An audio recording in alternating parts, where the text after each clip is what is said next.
Hollow Knight ist ein einfaches Spiel, bei dem man sofort weiß, um was es geht, indem man einfach nur das Titelbild ansieht. Und zwar handelt es sich um einen Stricksimulator natürlich. Denn immerhin hat unser Held gleich mehrere Wollknäuel in der Größe von seinem gesamten Körper unter sich.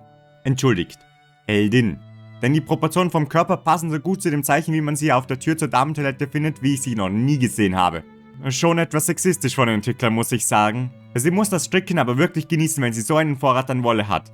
Ich bin zwar kein Experte auf dem Gebiet, aber ich würde ihr eine etwas handlichere Nadel empfehlen. Denn die, welche sie in der Hand hat, ist sowohl länger als auch dicker wie ihr gesamter Arm. Vermutlich ist sie jedoch einfach eine Trainingsroutine. Manche heben Hanteln, unsere kleine Freundin hier hebt Stricknadeln. Und wenn man ihre Körperhaltung anschaut, ist sie damit auch sehr erfolgreich, denn sie macht dies ohne irgendwelche Anzeichen von Anstrengung. Ich persönlich hätte schon Probleme, einen einfachen Besenstiel so in die Luft zu strecken.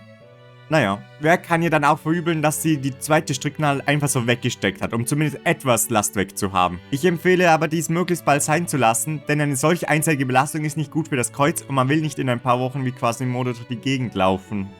Oder aber sie macht gerade kurz Pause mit dem Stricken und tut so, als wäre sie eine Ritterin, um so 50% des Titels gerecht zu werden. Und eine Bettdecke, welche sie gerade strickt, ist keine Bettdecke, nein, es ist ein Umhang. Und das weiße Top, das sie davor gemacht hat, ist nicht ein weißes Top, nein, es ist die Ritterhelm, welcher sie bei ihren Gegnern von weitem als die Hirschkäferritterin zu erkennen gibt. Dachtet ihr vielleicht, ich würde Hollow Knight sagen? Aber warum sollte sonst ihr Helm 2 Hörner haben, welche gegnerische Schwerthiebe zu ihrem Kopf leiten würden und so das Verletzungsrisiko noch erhöhen? Worauf bezieht sich aber sonst das Hollow bei Hollow Knight? Schauen wir uns das Cover einfach genauer an. Vielleicht finden wir die Antwort ja. Hier nicht. Hier auch nicht. Hier ist auch nicht zu sehen.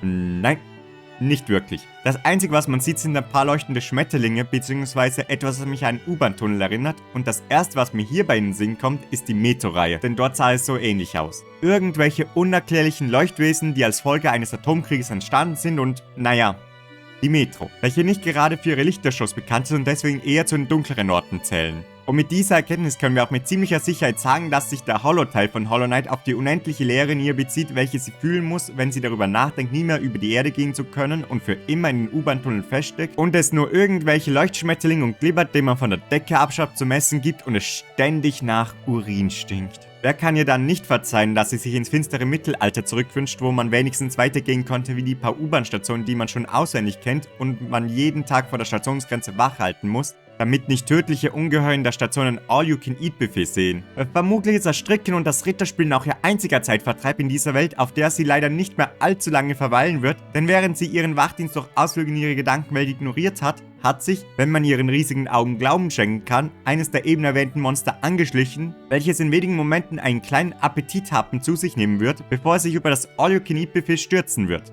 Und wenn das Monster damit fertig ist, dann kann es sich wie ihr den Tag noch weiter versüßen, indem es auf diesen Link hier klickt, der zu meinen anderen Cover-Kritiks führt und so noch mehr spaßige Interpretationen von Videospielcovers anschauen kann. Also, hoffentlich sieht man sich dort wieder, meine Landratten.